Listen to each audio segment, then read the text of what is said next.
Ramayan episode 10 Bharat की वापसी। जब सिंहासन ने त्याग को प्रणाम किया, ये वापसी विजय की नहीं थी। ये वापसी शोक, पश्चाताप और धर्म की खोज की थी। जिस समय अयोध्या अपने राजा को खो चुकी थी, उसी समय ननिहाल में बैठे भरत और शत्रुघ्न इस सत्य से अनजान थे।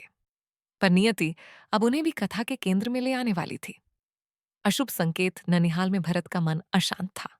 बिना कारण हृदय भारी था। नींद टूट टूट कर आती। और तभी अयोध्या से दूत पहुंचा। उसके मुख पर शोक था। वाणी कांप रही थी।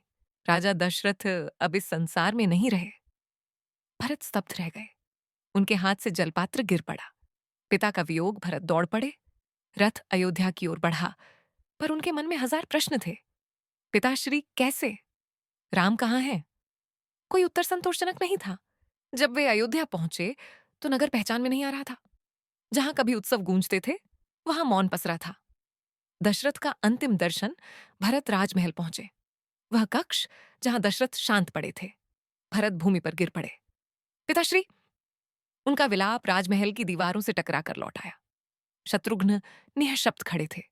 यह शोक अकस्मात था और इसलिए अधिक कठोर। सत्य का उद्घाटन कुछ समय बाद कौशल्या ने भरत को सब कुछ बताया। युवराज की घोषणा, मंथरा के शब्द, कैकेयी के वरदान और राम का वनवास, हर शब्द भरत के हृदय पर प्रहार कर रहा था। भरत मौन हो गए। फिर अचानक वे खड़े हुए। कैकेयी से सामना भरत सीधे कैकेयी के कक्ष में गए। उनकी आंखों में क्रोध नहीं था, पीड़ा थी।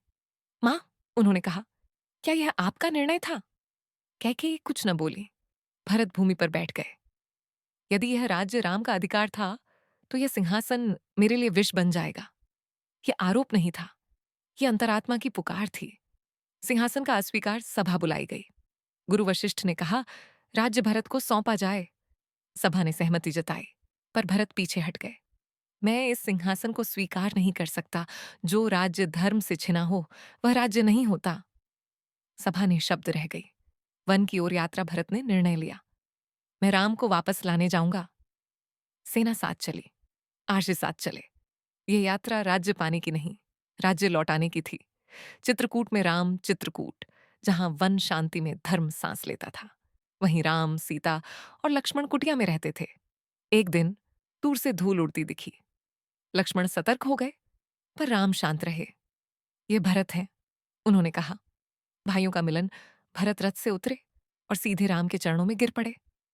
भैया! उनकी आवाज भर आई। अयोध्या आपके बिना अनाथ है। राम भरत को उठाते हैं। उठो, राज्य तुम्हारा कर्तव्य है। पर भरत सिर हिलाते हैं।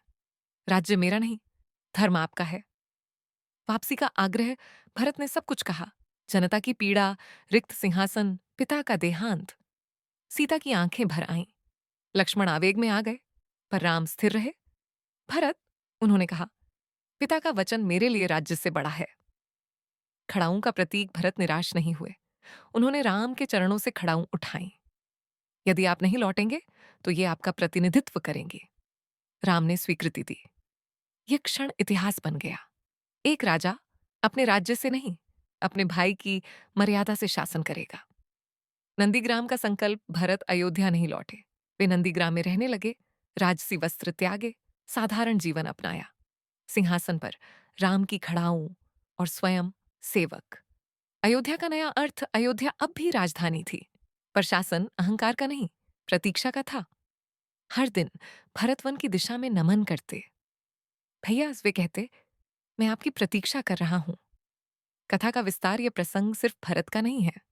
यह सिखाता है कि सच्चा अधिकार त्याग से आता है, और सच्चा राजा वह है जो स्वयं को सिंहासन से छोटा माने। समापन यह है रामायण, जहां राज्य सत्ता से नहीं, सेवा से चलता है। अगले एपिसोड में वन जीवन का आरंभ, चित्रकूट से दंडकारण्य तक, जहां वन घर बनेगा और हर दिन एक नई परीक्षा लेकर आएगा।